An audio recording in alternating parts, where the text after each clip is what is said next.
You're about to see a few people learn to use one of the newest, most advanced business computers in the world.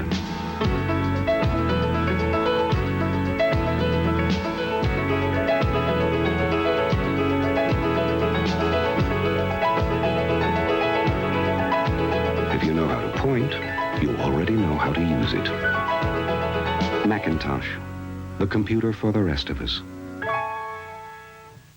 This is KSTS TV 48 in San Jose, your computer connection.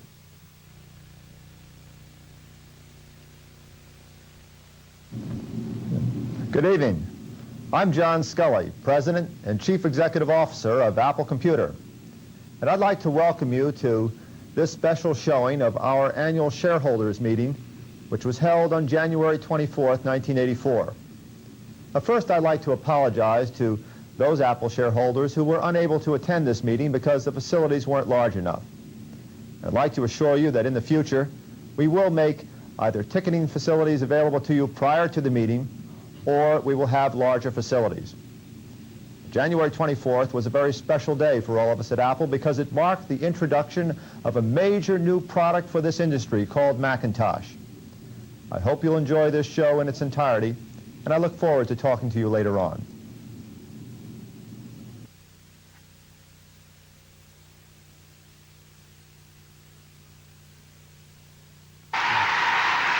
Good morning. Good morning and welcome to Apple's 1984 Annual Shareholders Meeting. I'd like to open the meeting with a part of an old poem, about a 20-year-old poem by Dylan. That's Bob Dylan. Come writers and critics who prophesize with your pens, and keep your eyes wide, the chance won't come again. And don't speak too soon, for the wheel's still in spin, and there's no telling who that it's naming. For the loser now will be later to win, for the times they are a-changin'. Now I'd like to introduce Apple's board of directors. This is a group of people that have really guided Apple through many years, especially the last turbulent one we've been through. First, Dr. Henry Singleton, chairman of the board of Teledyne Corporation.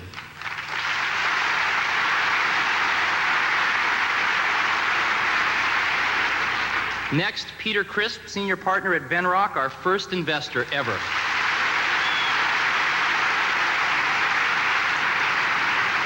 Next, Arthur Rock, our timeless director.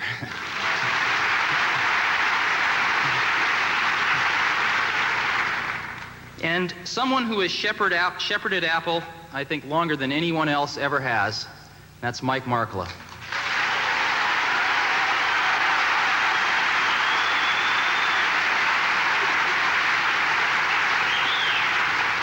Regrettably absent today is Philip Schlein, who's chairman of Macy's California, also a director of Apple, and of course John Scully, whom you'll be hearing from in just a moment.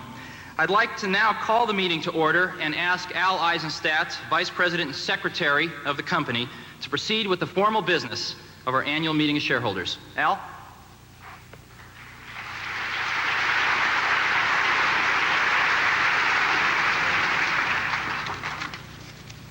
Thank you, Steve.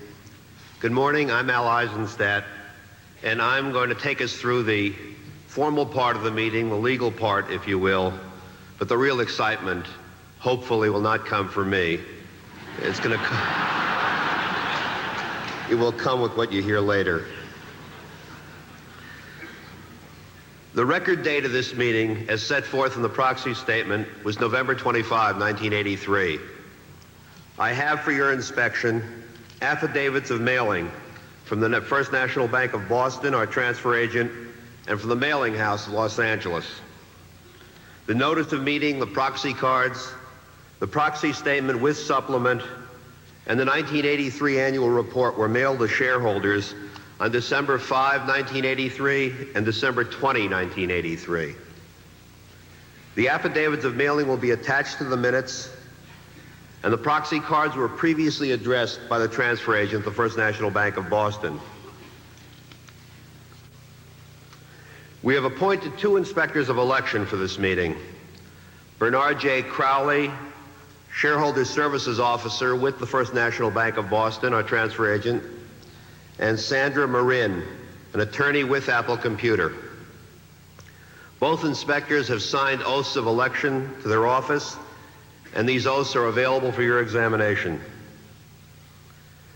The inspectors have informed me that there were 59,378,283 shares that were eligible to vote at this meeting. Preliminarily, that's up to this point, 43,652,860 shares have been voted at this meeting, which is approximately 73.5% of the eligible shares. Now, this is a preliminary count, and the exact count will be restated following the tally of the vote. Accordingly, since a majority of the eligible shares have been voted, and the meeting is being held at the time and place indicated in the notice of meeting, I hereby declare that a quorum is present, in person or by proxy, and that the meeting is properly constituted. If you have previously turned in your proxy, it will be voted as indicated. If you are eligible to vote and have not submitted your proxy, or if you want to change your proxy previously voted, a supply of proxies are available and were available before the meeting. Monitors on either side of the auditorium and in the balconies will hand out proxies if you still don't have one and collect them. Please raise your hand if you wish to receive a new proxy. The first item of business prior to the items contained in the notice of annual meeting and the proxy statement is the approval of the minutes of the last annual meeting of shareholders held on January 19th, 1983. Note that these minutes will be available for your inspection immediately after this meeting. Do I hear a motion to dispense with the reading of the minutes and for the approval of the minutes as prepared by the Secretary of the Corporation?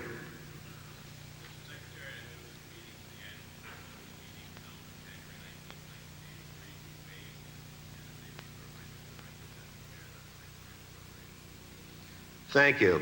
Do I hear a second? Thank you. Well orchestrated. It has been moved and seconded that the minutes of the last annual meeting of shareholders held on January 19th, 1983 be approved and the reading of such minutes be dispensed with. All in favor, please signify by raising their hands. All opposed? The motion is carried. The first official item on the agenda will be the election of 7 directors to serve for the ensuing year or until their successors are elected. The floor is now open for nominations.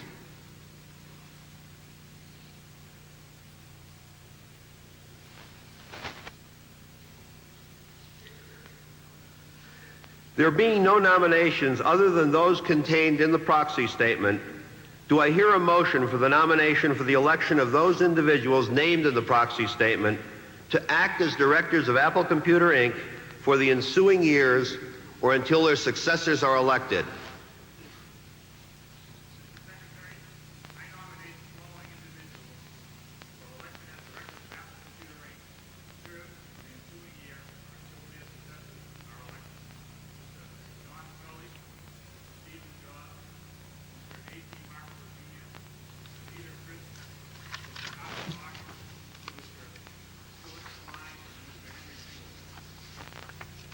Thank you. Do I hear a second? For those of you who are voting by proxy and have not yet turned it in, please indicate the way you wish to vote and see that your proxy gets turned into a monitor.